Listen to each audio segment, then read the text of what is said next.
உள்ளதை உள்ளதென்றும் இல்லதை இல்லதென்றும் சொல்லுங்கள் என்று சொன்ன நம் கருணாமூர்த்தியான இயேசு கிறிஸ்துவின் திருநாமத்தினாலே உங்கள் அனைவரையும் நான் வாழ்த்துகிறேன்.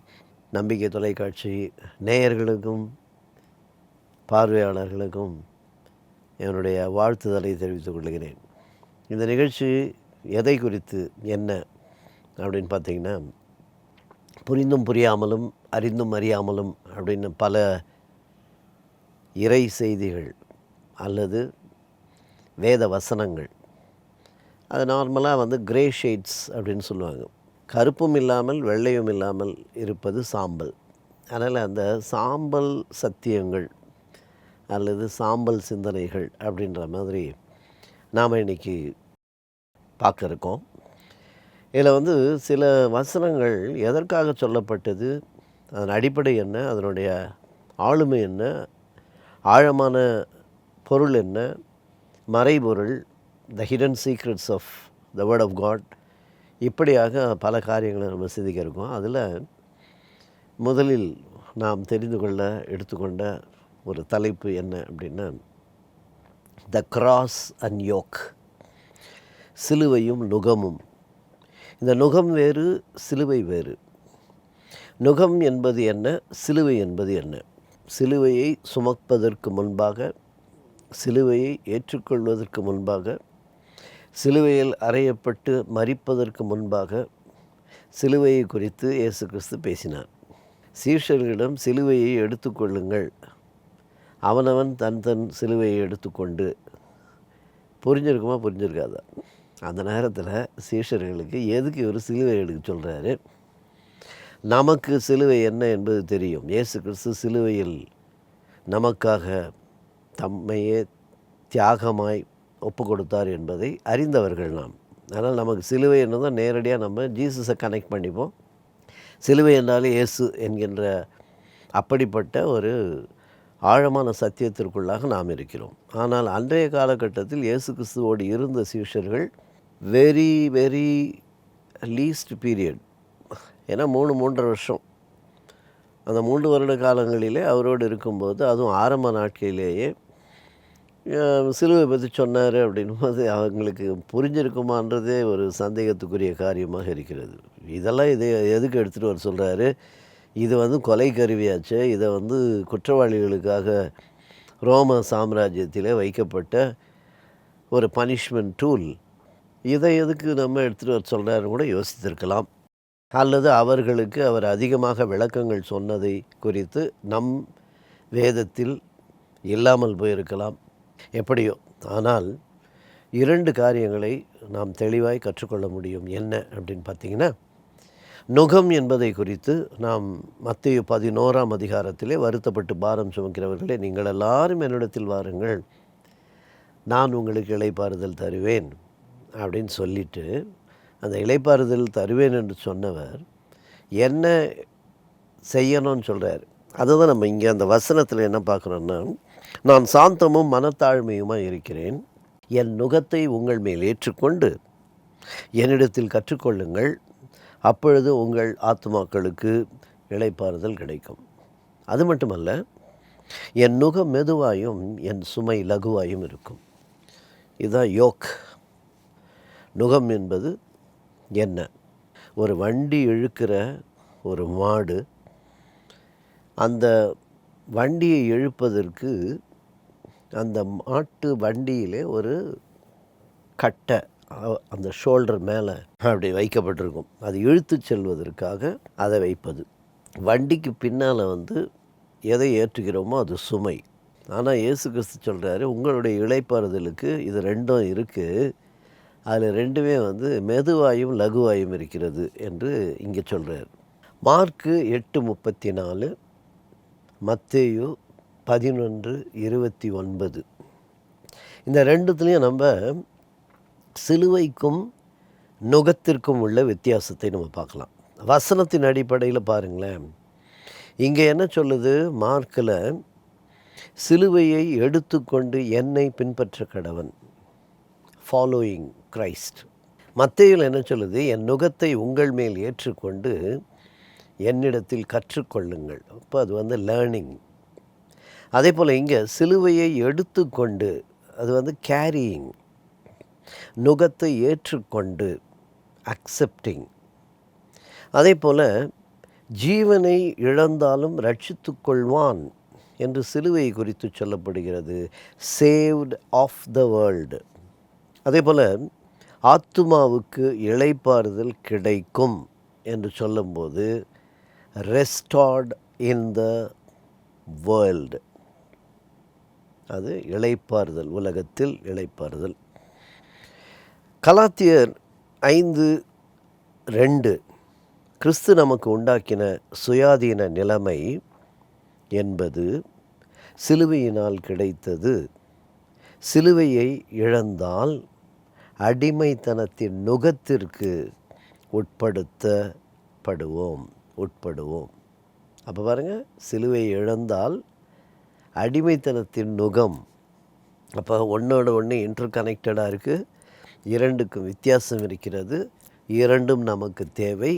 எது எதற்கு எது தேவை, எதை எப்படி நாம் அதை கையாள வேண்டும் என்பதை அழகாக இயேசு கிறிஸ்து நமக்கு சொல்லி கொடுத்திருக்கிறார். அப்போது there is a difference between being a child of creation and child of redemption. அது என்ன? படைப்பின் பிள்ளைக்கும் மீட்பின் பிள்ளைக்கும் வித்தியாசம் உள்ளது. சைல்ட் ஆஃப் கிரியேஷன் வந்து தட் சைல்ட் நீட்ஸ் யோக்.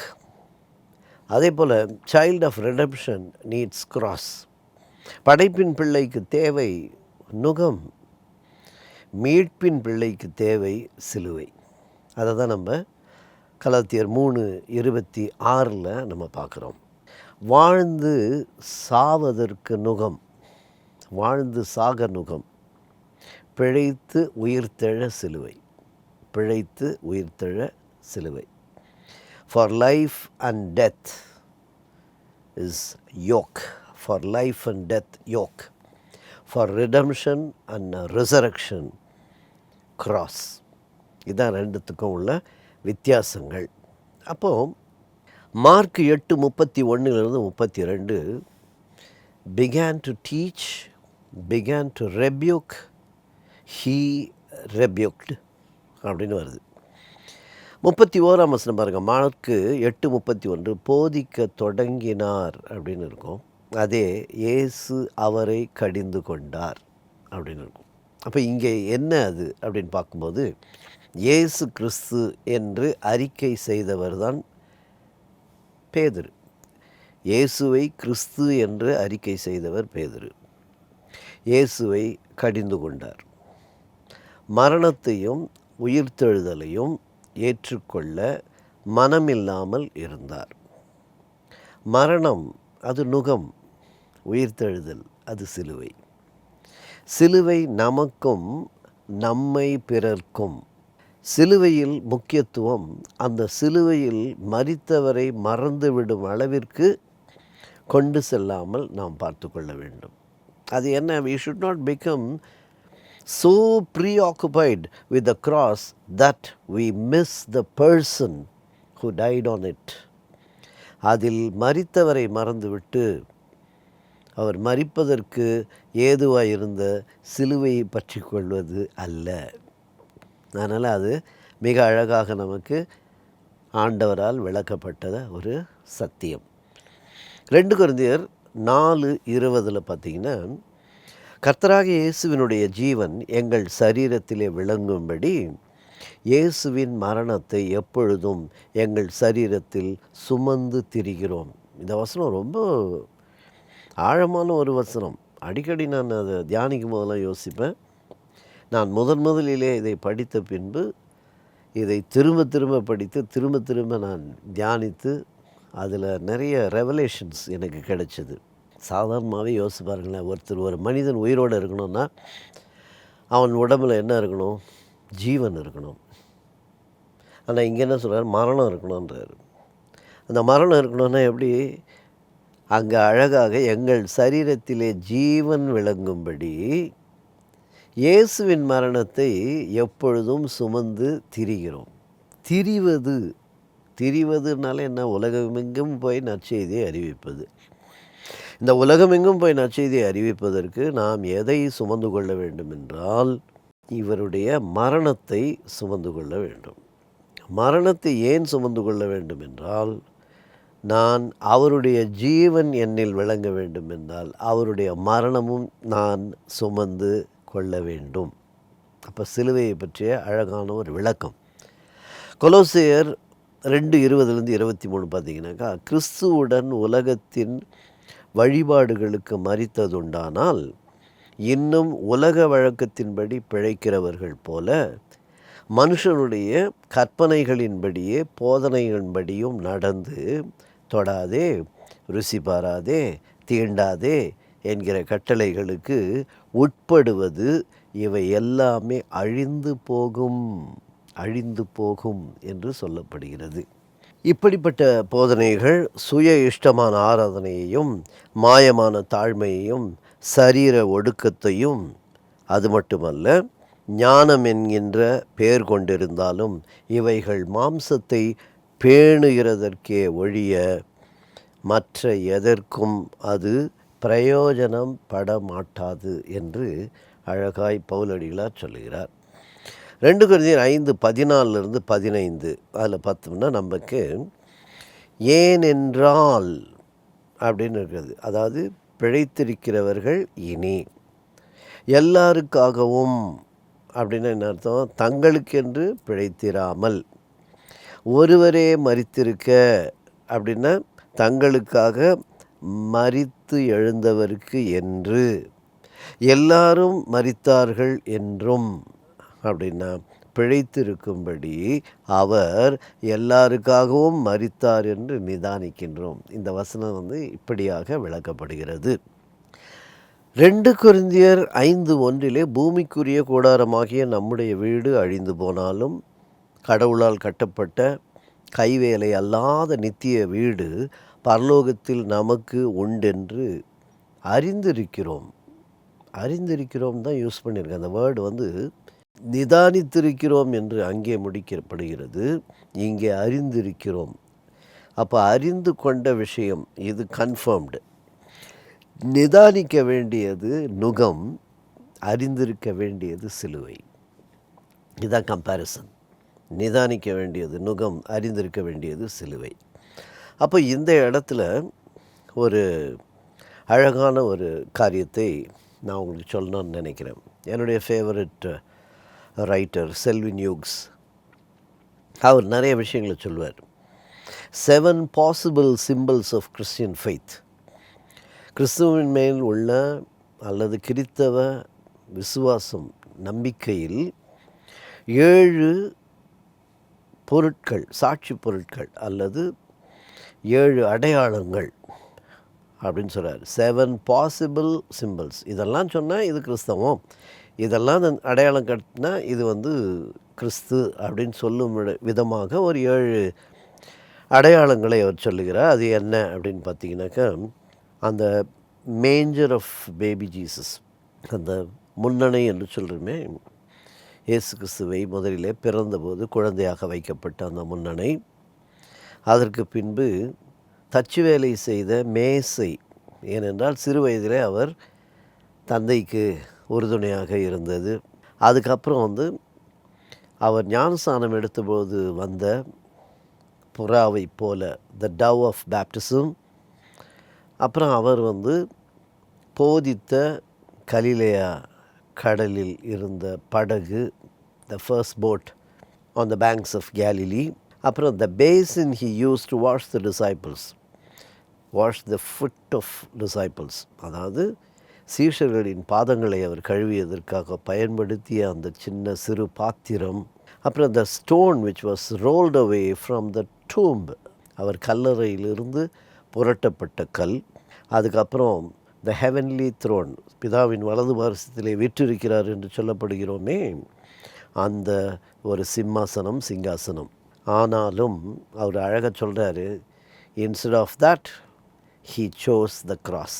இவையெல்லாம் இருந்தாலும் அவர் தமக்கு அடையாளமாக தேர்ந்தெடுத்தது சிலுவை என்று சொல்லி முடிக்கிறார். அப்போ அந்த சிலுவை ஆதி திருச்சபை தங்களது ஊழியத்திற்கு ஆரம்ப மையமாக தெரிவு செய்தது அதை தான் நம் அப்போஸ்தலர் 5:30-31. அவரது பிறப்பு அல்ல, அவரது போதனை அல்ல, அவரது அற்புதங்கள் அல்ல, அவரது உயிர்த்தெழுதலும் அல்ல, ஆனால் அவரது சிலுவை மரணத்தையே என்று நாம் பார்க்கிறோம். இது ரோமர் 6:4-8 பார்க்கலாம். சிலுவை என்பது கடவுளுடன் ஒப்புரவாகுவதற்கு பயன்படுத்தப்பட்டது என்றும் பார்க்கப்படுகிறது. Cross, his death is for reconciliation. அது ஃபார் ரிகன்சிலியேஷன். ரோமர் 5:10-11 நாம் பார்க்கலாம். அதே போல் for reconciliation to reach him, அதையும் பார்க்குறோம். அப்போது ஒப்புரவாக கிருபாசன தண்டையிலே சேர கடவோம் என்று எபிரேயர் 4:15-16 நம்ம பார்க்குறோம். கிருபாசன தண்டையிலே சேர கடவோம் அப்படின்னு அந்த ரிகன்சிலியேஷன், அந்த கிருபாசன தண்டையிலே சேருவதற்கு எது தேவைப்படுகிறது என்றால், நாம் ஆயத்தமாவதற்கு முதலில் தேவைப்படுவது சிலுவை. Reconciliation is the meeting of atonement. இந்த அட்டோன்மெண்ட் என்ற வார்த்தை பாருங்களேன், இது ஆங்கிலத்திலே புதிதாய் கண்டுபிடிக்கப்பட்ட ஒரு சொல். முதல்ல அந்த வார்த்தையே கிடையாது. ஏனென்றால் ஒரே ஒரு சம்பவத்தில், ஒரே ஒரு நிகழ்ச்சியில், ஒரே நாளில் ஒப்புரவாக வேண்டும். 16ஆம் நூற்றாண்டில் டிண்டேல் என்ன பண்ணாருன்னா, வேதாகமத்தை கிரேக்க எபிரேய மொழிகளிலிருந்து ஆங்கிலத்தில் மொழிபெயர்த்தார். அப்போ அவர் இதற்கு சரியான ஒரு வார்த்தை வேண்டும். ஏனென்றால் அந்த பரிகாரம் என்பதற்கும் ஒப்புரவாக்குதல் என்பதற்கும் சரியான வார்த்தையை காண முடியாமல் தவித்தாராம். ஏன்னா இது ரிகன்சிலியேஷனு, அது என்னென்னா காம்பன்சேஷனு. இந்த பரிகாரமும் ஒப்புரவாக்குதலையும் ஒன்றா சேர்க்கணும் அப்படின்னு சொல்லும்போது அதற்கு அவர் ஒன்மெண்ட் அப்படின்னு ஒன்று கண்டுபிடிச்சார். ஒன்மெண்ட், அதுக்கு என்னென்னா அட் ஒன்மெண்ட். அந்த அட் ஒன்மெண்ட்ன்றதை சேர்த்து தான் அட்டோன்மெண்ட் என்று அந்த பரிகாரம் என்ற வார்த்தை கண்டுபிடிக்கப்பட்டது. அப்போது இந்த வார்த்தையை குறித்து நாம் பார்க்கும்போது, Paul used in Greek to describe the reconciliation and the redeeming work of Lord Jesus Christ. ஒப்புரவாக்குதல் என்பதை பரிகாரம், அதாவது கிருபாதார பலி என்றும் பவுலடிகளார் குறிப்பிட்டார் என்பது குறிப்பிடத்தக்கது. Cross is for our reconciliation and atonement. Cross fulfills the sacrifice for the atonement. சிலுவை நமது பாவங்களுக்கு பரிகாரமாகவும் நம்மை கடவுளோடு ஒப்புரவாக்கவும் தேவைப்படுகிறது. சிலுவையின் மூலம் நமது பாவங்களுக்கு மட்டுமல்ல, உலகத்தின் பாவங்களுக்கும் அது பரிகாரம் கொடுப்பதற்கு காரணமாயிருக்கிறது. அதாவது பாவங்களுக்கும் பரிகாரம் கிடைக்கிறது. 1 யோவான் 1:22 நமது பாவங்களை மாத்திரமல்ல, சர்வலோகத்தின் பாவங்களை நிவர்த்தி செய்கிற பலியாய் இருக்கிறார். when atonement, எப்பொழுது நிவர்த்தி செய்யப்படும். அந்த ரோமருக்கு எழுதின நிருபத்திலே நாம் 10:9 நாம் அதை குறித்து வாசிக்கலாம். அப்போ அந்த how can the cross save me now when crucifixion took place 2000 years before I was born. 2000 வருஷத்துக்கு முன்னால், நான் பிறக்கிறதுக்கு முன்னால், கிட்டத்தட்ட 2000 வருஷங்களுக்கு முன்பாக அவர் சிலுவையில் அறையப்பட்டது. இன்றைக்கு செய்கிற பாவம், இனிமேல் செய்யப்படுகிற பாவம் எல்லாமே எப்படி நிவர்த்தி செய்யப்படும், எப்படி அது கழுவப்படும் என்கின்ற ஒரு கேள்வி வரும். அது எப்படி என்னை ரட்சிக்கும் அப்படின்னு ஒரு கேள்வி. அதை நான் சொன்னேன், அந்த செல்வின் யூக்ஸ் அதை குறித்து மிக அழகாக ஒரு விளக்கத்தை கொடுக்கிறார். என்ன அப்படின்னா, அறுவை சிகிச்சைக்காக மயக்க மருந்து, த குளோரோஃபார்ம்.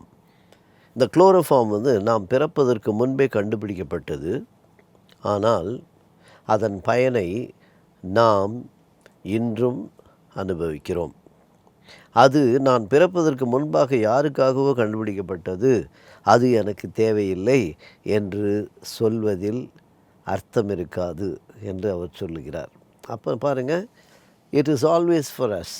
அதனுடைய காலம் பெரிதல்ல, அது நமக்கு எவ்விதமான ரட்சிப்பை கொடுக்கிறது. ரோமர் 5:18 தான். ஒரு சம்பவத்தை நான் உங்களுக்கு சொல்ல விரும்புகிறேன். வரலாற்றில் குறிப்பிடப்பட வேண்டிய ஒரு நாள் 1963 நவம்பர் மாதம் 22ஆம் தேதி. அதில் ஒரு பெரிய ஒரு சம்பவம் நடந்தது. என்ன சம்பவம் அப்படின்னு நிறைய பேருக்கு தெரியும். இருந்தாலும் அந்த சம்பவத்தை நான் முதல்ல சொல்லாமல் அந்த நாளில் நடந்தது என்ன என்பதை நான் சொல்லுகிறேன். டேவிட் லாட்ஜ் என்கின்ற ஒரு மிகப்பெரிய நாடக ஆசிரியர், நாடக இயக்குனர். அவர் ஒரு நாடகம் நடத்திட்டு இருந்தார். அது ரொம்ப பிரபலமான ஒரு நாடகம். அமெரிக்க தேசத்திலே அது நடந்து கொண்டு இருந்தது. அந்த நாடகத்தை என்ன பண்ணுவாருன்னா, அவர் ஸ்டேஜ் ப்ளே நடக்கும். ஆனால் அந்த ஒரு காட்சியில் உண்மையாகவே ஒரு வானொலி பெட்டியை அதில் வைத்திருப்பார்கள். அந்த ரேடியோவில் அந்த காட்சியில் நடிக்கிறவர் நியூஸ் வைப்பார். அந்த கரெக்ட் டைமில் அந்த சீன் வரும். அவ்வளோ கால்குலேட்டிவாக அதை பண்ணியிருந்தாங்க. அந்த நாடகம் ஆரம்பித்து அந்த ரேடியோவில் தினமும் செய்தி வர நேரத்தில் அந்த காட்சி வரும். அந்த காட்சியில் உண்மையான ரேடியோவே வைப்பாங்க. அந்த நேரத்தில் அந்த நியூஸ் வரும். இப்படி தான் அது காட்சி. ஆனால் அந்த தேதியிலே அவர்கள் அந்த ரேடியோவை ஆன் பண்ணதும் ஒரு செய்தி வந்தது. அதுதான் John F Kennedy was shot dead. Kennedy சுட்டு கொல்லப்பட்டார் அப்படின்ற செய்தி வந்தது. அந்த செய்தி வந்த உடனே நாடக கொட்டகையில் இருந்த மக்கள் எல்லாம் எழுந்து வெளியே சென்று விட்டார்கள். உண்மையான செய்தி சொல்லப்பட்டால் அந்த உண்மை செய்தியை தேடிக்கொண்டு மக்கள் சென்று விடுவார்கள். அங்கே கற்பனையாக நடந்து கொண்டிருந்த கதை, அந்த நாடகத்திற்கு அமர்ந்திருந்தவர்கள் அதற்குள்ளாக ஒரு சத்தியம் சொல்லப்பட்டது. அதாவது உண்மை செய்தி. அந்த உண்மை செய்தியை பார்த்தவுடன் அங்கே இருந்தவங்கெல்லாம் என்ன பண்ணிட்டாங்க, அங்கேருந்து கிளம்பி போயிட்டாங்க அப்படின்னு பார்க்குறோம். அப்போ சிலுவை என்பது சத்தியம். அந்த சத்தியத்தை சொல்லும் விதம் மிக முக்கியம். அந்த சத்தியத்தை தெரிந்து கொண்டால், சத்தியத்தை சத்தியமாய் சொன்னால் நிச்சயமாக சத்தியத்தை பின்பற்ற கூட்டம் சென்றுவிடும். உண்மை செய்தி என்பதை அறியும்போது மக்கள் உண்மை செய்திக்கு உடனே அதை அறிந்து கொள்ள வந்து விடுவார்கள் என்பதுதான் செய்தி. அப்போ இங்கே 2 விஷயத்தை நான் சொன்னேன். ஒன்று நுகம், இன்னொன்று சிலுவை. அப்போ இயேசு கிறிஸ்து 2யுமே கற்றுக் கொடுத்தார். இந்த நுகம் என்று வரும்போது அது இந்த உலகத்தில் நாம் வாழ கற்றுக்கொள்வதற்கு தேவை நுகம். ஆனால் இந்த உலகத்தை விட்டு பரலோகத்திற்கு செல்ல நாம் எடுத்து செல்ல வேண்டியது சிலுவை. இந்த சிலுவை என்பது உலகத்தை விட்டு வாழ்வதற்கு, நுகம் என்பது உலகத்தில் வாழ்வதற்கு. 2யுமே கற்றுக் கொடுத்தார். அப்போது வழி என்று வரும்போது அந்த சிலுவை வழியாக இருக்கிறது. நுகம் அந்த வழிக்கு செல்ல அது அடித்தளமாக அமைந்திருக்கிறது. கற்றுக்கொள்வது எது, ஏற்றுக்கொள்ள வேண்டியது எது, எடுத்து செல்ல வேண்டியது எது, இதெல்லாம் இருக்குது. அதில் அதிகம் ரொம்ப முக்கியமான ஒரு விஷயம் என்னென்னா, நுகத்தை பொறுத்தவரை அவர் என்ன சொன்னார், வருத்தப்பட்டு பாரம் சுமக்கிறவர்களே எல்லாரும் என்னிடத்தில் வாருங்கள். அப்போ அது அழைப்பின் குரல். நுகம் அழைக்கப்பட்டு கொடுக்கப்படுகிறது. ஆனால் சிலுவை என்ன சொல்கிறாருன்னா, ஒருவன் விரும்பினால், தான் விரும்பி தன்னைத்தான் வெறுத்து அப்படின்றார். அப்போது விருப்பம் ஆப்ஷனில் போயிடுச்சு. சிலுவை என்பது நீ விரும்பினால் நீ எடுத்து செல்வது தான் சிலுவை. அது அப்படி அல்ல. அழைத்து கொடுக்கப்படுவது நுகம். இந்த உலகத்திலே நம்மை அழைத்து பாரம் சுமக்காமல் நாம் இளைப்பாறுதலை பெற்றுக்கொள்வதற்காக அவரிடத்திலே கற்றுக்கொள்ள நுகத்தை கொடுக்கிறார். ஆனால் இந்த உலகத்தை விட்டு மறுமைக்கு செல்ல நாம் கையில் எடுத்து செல்ல வேண்டிய சிலுவையை கொடுக்கிறார். சிலுவையும் தேவை, நுகமும் தேவை. இந்த 2ம் இல்லாமல் கிறிஸ்தவ வாழ்க்கை இல்லை. Thank you so much. God bless you all.